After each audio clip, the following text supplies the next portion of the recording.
गांव में एक किसान रहता था। उसका गांव के बाहर एक छोटा सा खेत था। एक बार फसल बोने के कुछ दिनों बाद उसके खेत में चिड़िया ने घोंसला बना लिया।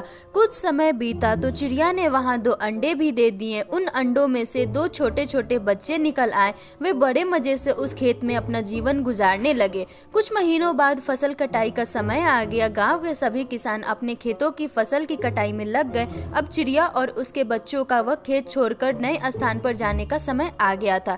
एक दिन खेत में चिड़िया के बच्चों ने किसान को यह कहते सुना कि कल मैं फसल कटाई के लिए अपने पड़ोसी से पूछूंगा और उसे खेत में भेजूंगा। यह सुनकर चिड़िया के बच्चे परेशान हो गए। उस समय चिड़िया कहीं गई हुई थी। जब वह वापस लौटी तो बच्चों ने उसे किसान की बात बताते हुए कहा, माँ, आज हमारा यहाँ अंतिम दिन है। रात में हमें दूसरे स्थान के लिए यहाँ से निकलना होगा। चिड़िया ने उत्तर दिया, इतनी जल्दी नहीं बच्चों, मुझे नहीं लगता कि कल खेत में फसल की कटाई होगी। चिड़िया की कही बात सही साबित हुई। दूसरे दिन किसान का पड़ोसी खेत में नहीं आया और फसल की कटाई न हो सकी। शाम को किसान खेत में आया और खेत को जैसे का तैसा देख बुदबुदाने लगा कि ये पड़ोसी तो नहीं आया। ऐसा करता हूँ, कल अपने किसी रिश्तेदार को भेज देता हूँ। चिड़िया के बच्चों ने फिर से किसान की बात सुन ली और परेशान हो गए।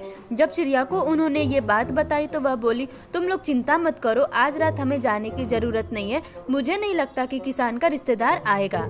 ठीक ऐसा ही हुआ और किसान का रिश्तेदार अगले दिन खेत नहीं पहुंचा। चिड़िया के बच्चे हैरान थे कि उनकी माँ की हर बात सही हो रही है। अगली शाम किसान जब खेत में आया तो देखा कि वही स्थिति देख बुदबुदाने लगा कि ये लोग तो कहने के बाद भी कटाई के लिए नहीं आते हैं।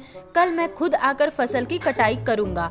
चिड़िया के बच्चों ने किसान की ये बात भी सुन ली। अपनी माँ को जब उन्होंने ये बात बताया तो वह बोली, बच्चों, अब समय आ गया है ये खेत छोड़ने का। आज रात हम ये खेत छोड़कर दूसरी जगह चले जाएंगे। दोनों बच्चे हैरान थे कि इस बार ऐसा क्या है जो माँ खेत छोड़ने को तैयार है। उन्होंने पूछा तो चिड़िया बोली, बच्चों, पिछली बार 2 किसान कटाई के लिए दूसरों पर निर्भर था। दूसरों को कहकर उसने अपने काम से पल्ला झाड़ लिया था, लेकिन इस बार ऐसा नहीं है। इस बार उसने यह जिम्मेदारी अपने कंधों पर ले ली, इसलिए वह अवश्य आएगा। उसी रात चिड़िया और उसके बच्चे उस खेत से उड़ गए और कहीं और चले गए। इस कहानी से हमें यही सीख मिलती है कि दूसरों की सहायता लेने में कोई बुराई नहीं है, किंतु यदि आप समय पर काम शुरू करना चाहते हैं और चाहते हैं कि वह समय पर पूरा हो जाए तो उस काम की जिम्मेदारी स्वयं लेनी होगी। दूसरे भी मदद उसी की करते हैं जो अपनी मदद करता है।